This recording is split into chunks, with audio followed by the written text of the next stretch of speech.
I'm John, and I've been in a relationship with Kate for a little over 2 years.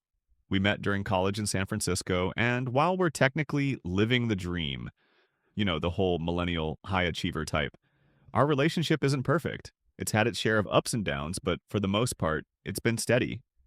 The thing is, we live in different cities. I live in San Francisco, and Kate lives in LA. I know, the dreaded long distance relationship, but when we first got together, it didn't seem like such a big deal. We were both pretty ambitious, and our jobs kept us busy. We'd visit each other on weekends, have late night video calls, and while it wasn't ideal, we made it work. But over time, something started changing. I can't exactly pinpoint when, but the distance became more noticeable. I'd look at my phone, see a text from Kate, and just feel this sense of disconnect. It wasn't that I didn't love her anymore, it was just that the excitement seemed to fade a little bit. We started running out of things to say during our calls, the visits became less frequent, and suddenly it felt like we were more like roommates living in different cities than an actual couple. Kate had mentioned wanting more time for herself. She said it was good for us to have some space, and in some way, I agreed with her. I didn't mind the time apart because it allowed me to focus on my career too. I was working long hours at a tech company in San Francisco, and while I loved my job, it also meant that I didn't have as much time to invest in the relationship as I probably should have. The thing is, we didn't really talk about the growing distance. We'd make little jokes about how long distance relationships are hard, but we didn't really address the elephant in the room. And as I started thinking about it more, I realized that the lack of communication was starting to bother me. Sure, we'd text every now and then, but there was no real connection anymore. I found myself getting more frustrated and growing more distant emotionally, and I could tell that Kate was starting to feel the same way. One day, I was talking to my family and we planned a trip. It was going to be a typical family vacation, just my parents, my brother, and some relatives. But I thought it would be a good way for me to recharge. We chose a destination in Arizona, a place where we could all relax and unwind. It seemed like the perfect opportunity for me to disconnect and take a break from everything, including the strained feelings I had been having in my relationship with Kate. I didn't really think about how Kate would feel about it at first. I was more focused on how I could relax and spend time with my family. So I didn't really mention it to her at first. I figured she'd be fine. I mean, she had her own thing going on with her friends in LA. She was busy, and I didn't want to interrupt her plans. But then, as the vacation went on, things took a turn I didn't expect. My brother had a minor accident, nothing serious, but enough to cause a delay in our travel plans. We ended up staying in Arizona a few extra days to accommodate his recovery. It wasn't ideal, but we made the best of it. And I thought, hey, why not? I'll surprise Kate and come back early. It'll be a nice gesture. I'll show up out of nowhere and we'll spend time together. I convinced myself it was a good idea. Here's where I messed up. I didn't tell Kate I was coming back early. I didn't think it would be a big deal. After all, she was busy with her friends, and I figured I'd just show up and surprise her when I was back in town. In hindsight, that was incredibly thoughtless of me, and I'm not sure why I didn't see it at the time. When I finally made it back to my apartment, I was exhausted. I dropped my bags at the door, kicked off my shoes, and plopped onto the couch. It felt good to be home, even if it was a little later than expected. I was still feeling the exhaustion from the extra days in Arizona, but all I could think about was surprising Kate. I was excited to see her, but in the back of my mind, I couldn't shake the feeling that I might have done something wrong. Still, I figured, I'll call her soon. It'll be fine. I took my time, not rushing to contact her. I didn't know why, but I just felt like waiting a little while. Maybe I wanted her to miss me. Maybe I thought the element of surprise would make it more exciting. Either way, I waited, and the longer I waited, the more nervous I became. By the time I finally dialed her number, I could feel my heart pounding in my chest. When she picked up the phone, I said, "Hey, I'm back." At first, I thought she'd be happy to hear from me, but there was an immediate tension in her voice. "Where are you?" she asked, sounding a little confused. I thought, okay, no big deal. She's probably just caught up with her friends. She'll be fine when I tell her I'm back early. "I'm home," I replied. "I got back early from the trip." There was this long pause on the other end of the line, and then she said, "Why didn't you tell me you were coming back?" My stomach dropped. I hadn't expected that response at all. I tried to play it off, like it wasn't a big deal. I thought it would be a nice surprise, I said. You were busy with your friends, and I didn't want to interrupt your plans. But instead of the excitement I had imagined, her tone shifted. She didn't sound happy or excited at all. She sounded upset. I've been waiting for you to call, John. Why didn't you let me know when you were coming back? You couldn't even bother to send a text or call? And suddenly, it hit me. This wasn't just about me coming home early. This wasn't just about a harmless surprise. It was about me being inconsiderate. I hadn't even thought about how she would feel about not hearing from me. I'm sorry, I said, my voice softening. I didn't think it would be a big deal. But I could tell it was. I could hear it in her voice. The disappointment, the hurt. I hadn't meant for it to come across like this, but I had completely messed up. John, I don't understand why you didn't tell me, she said, her voice shaking slightly. I've been here wondering what's going on. You're supposed to be my partner, and you just disappear without a word. Why didn't you trust me enough to let me know? I didn't have an answer. I had no excuse for what I'd done. There was no way to justify it. I'm really sorry, Kate, I said, feeling the weight of my mistake. I really thought I was doing something nice. I didn't mean to hurt you. There was another long pause, and when she finally spoke, her voice was quieter, more distant. I think you need to think about how you make me feel, John. This isn't about a surprise anymore. It's about how you treat me. And that was the moment I realized how deeply I had screwed up. I had tried to do something sweet, but in the process, I had completely ignored her feelings. I had made her feel insignificant, like she wasn't important enough to be informed about my plans. We talked for a while longer, but honestly, I don't even remember most of the conversation. All I could think about was how I had let her down, how, in trying to do something spontaneous, I had destroyed the trust we had. And now I didn't know how to fix it. The next few days after that conversation were rough. Honestly, I couldn't stop thinking about what happened. I was still in a bit of shock, trying to figure out how I could have been so stupid. How had I not seen this coming? I mean, I'd been in a relationship long enough to know that communication is key, right? So why hadn't I told Kate what was going on? Why did I think that just showing up was going to be a sweet gesture? After we spoke on the phone, I felt this weight settle on my chest. I knew I had messed up, but at that point, all I could do was apologize over and over. I tried to explain myself, but honestly, nothing I said seemed to make a difference. I could tell that Kate was hurt, like really hurt, and I knew that I had to do something to make it right. But in the days that followed, I realized that fixing this wasn't going to be as simple as just saying sorry and moving on. I could tell Kate was processing everything, but I wasn't sure how she was feeling. She hadn't called or texted me much after that initial conversation. She responded to a few of my messages with short, almost cold answers, and every time I tried to reach out, I felt this wall between us. It wasn't that she was giving me the silent treatment, but it was like she needed space. And honestly, I understood. I had put her in this position, so it wasn't like I could demand her time or attention. I spent the next couple of days going over everything in my head. I kept thinking about how Kate had sounded on the phone. It wasn't just disappointment in my actions, it was the hurt in her voice. She had trusted me, and I had betrayed that trust by not communicating.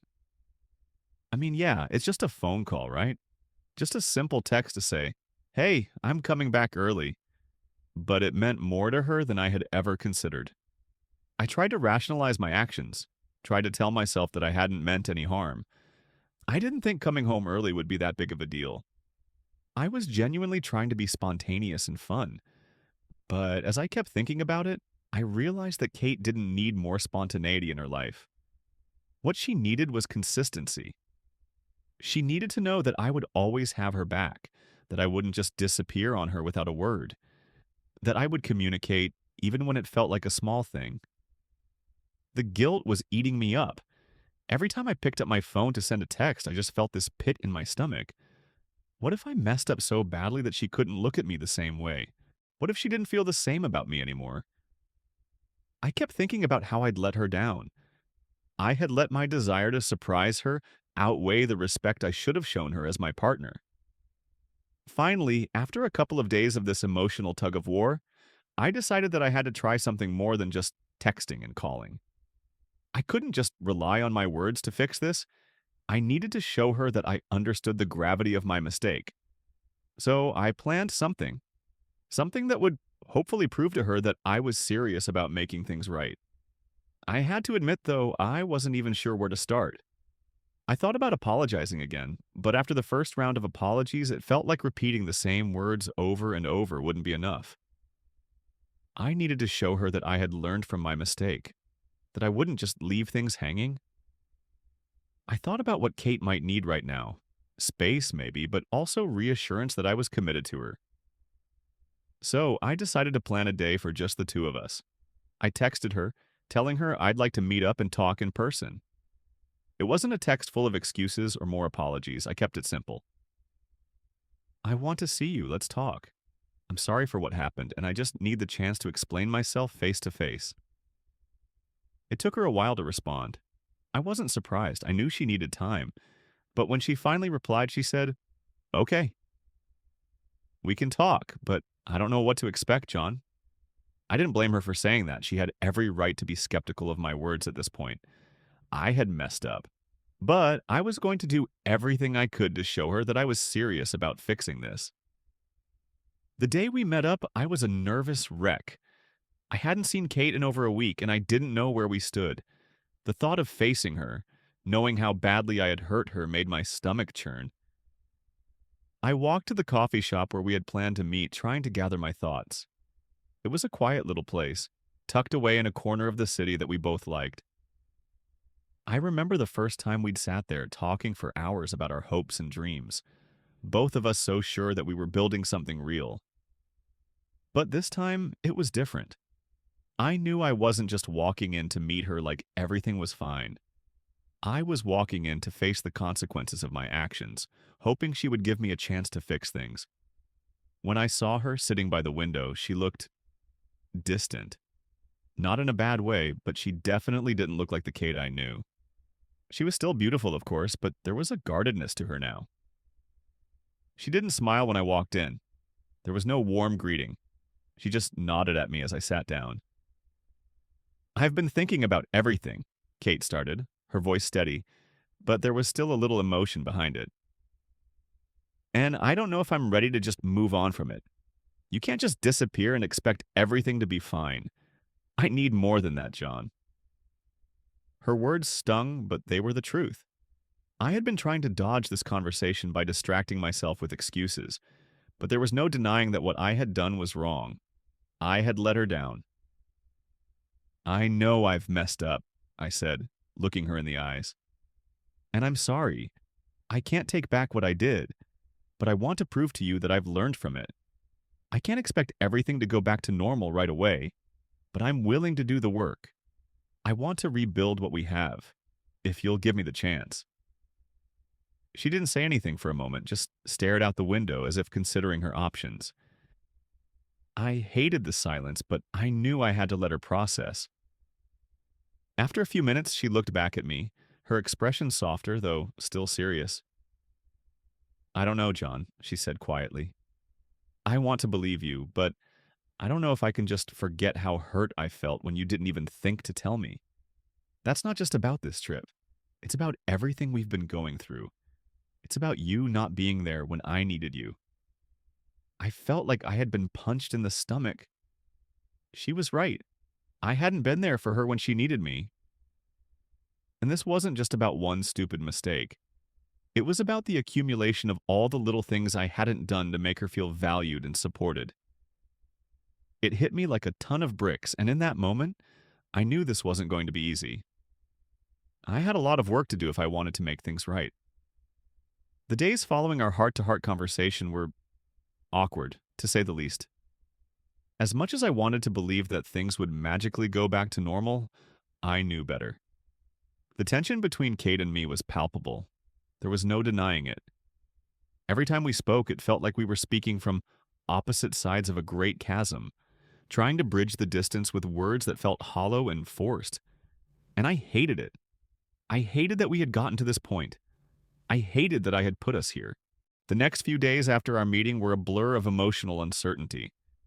I tried to text Kate, but every message felt like I was walking on eggshells, as though every word I said could either heal or deepen the wound I had caused.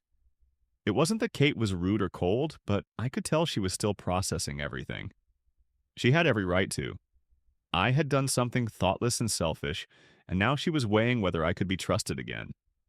And I couldn't blame her for that. The whole thing started to sink in for me. This wasn't about a single mistake. This was about the pattern of inconsiderate behavior I had shown her over time. My inability to communicate effectively, my lack of thoughtfulness, my distance when I should have been more present. I had taken her for granted, and now it was coming back to bite me in ways I didn't fully anticipate. I had always prided myself on being a good guy, but in that moment, I realized I wasn't the person I thought I was. A few days after our meeting, Kate texted me. This time, her message was different. It wasn't short or curt like the ones before. It wasn't filled with anger or frustration either. It was a simple, neutral text. Can we talk tonight? I didn't hesitate. I immediately replied, Of course. What time works for you? We set a time to meet at the same coffee shop where we'd had our last conversation. This time, I wasn't nervous, at least not in the same way. I was anxious, yes, but I also knew that whatever she had to say, I had to listen. I couldn't afford to interrupt, to explain myself, or to justify my actions. I had done enough of that already. When I arrived at the coffee shop, Kate was already there, sitting at a table near the back, sipping on a cup of tea. She didn't look at me when I sat down. Her face was neutral, but there was a slight tension in her shoulders that made my heart drop. This wasn't going to be an easy conversation. I could feel it in my gut. I waited for her to speak first. I wasn't about to start this conversation. Not after everything that had happened. I had already done enough talking. This was her time to say whatever was on her mind. Finally, after a long silence, she looked up at me. Her eyes were tired, and I could see the faintest hint of sadness in them. I've been thinking a lot, John, she began, her voice steady but quiet. About everything, about you and me. And I think I've come to a conclusion. My heart skipped a beat. I had no idea what she was about to say. I was bracing myself for anything. Anger, frustration, maybe even her saying she couldn't do this anymore, but I had to listen. I had to hear her out.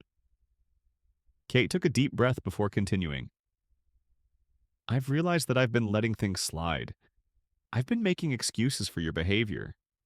I've been telling myself that we'd get past it, that we'd work through everything. But the truth is, John, you've been distant for a long time. It's not just this one trip.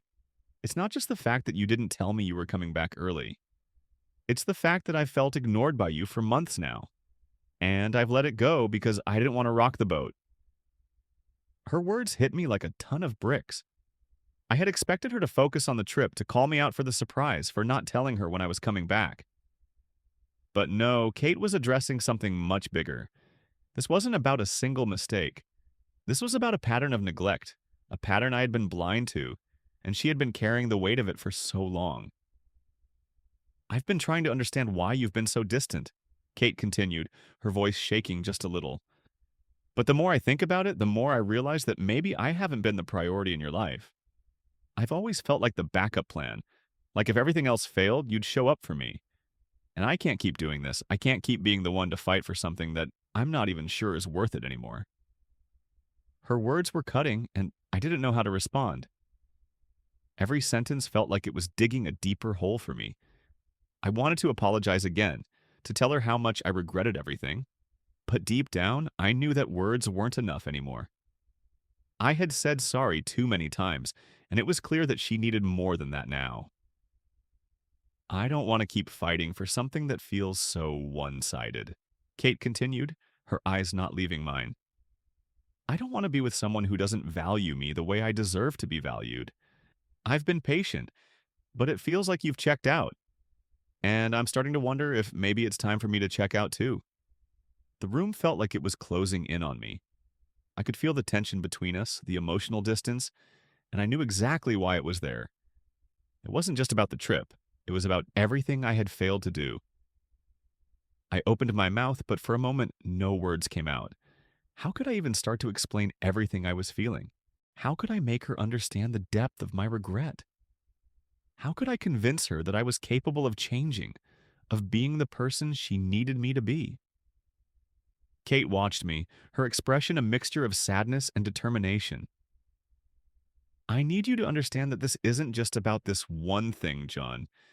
It's about the way I've felt for months. I'm not angry with you anymore. I'm just exhausted. And that was the moment I realized just how much damage I had done. She wasn't angry. She wasn't lashing out. She was just tired. Tired of waiting for me to show up. Tired of hoping that things would get better when, deep down, she knew they wouldn't unless I made a serious effort. I hear you, Kate, I said finally, my voice cracking. And I'm so sorry for everything. I'm sorry for taking you for granted. I've been selfish, and I haven't been the partner you deserve. I don't want you to feel like a backup plan, and I know I've made you feel that way. I don't want you to be exhausted anymore. I'll do whatever it takes to make this right, if you'll give me the chance. Kate looked at me for a long time, and for a moment I thought she wasn't going to say anything. But then she finally spoke.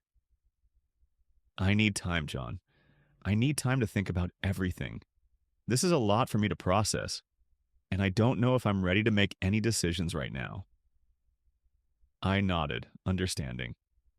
She wasn't ready, and I couldn't rush her.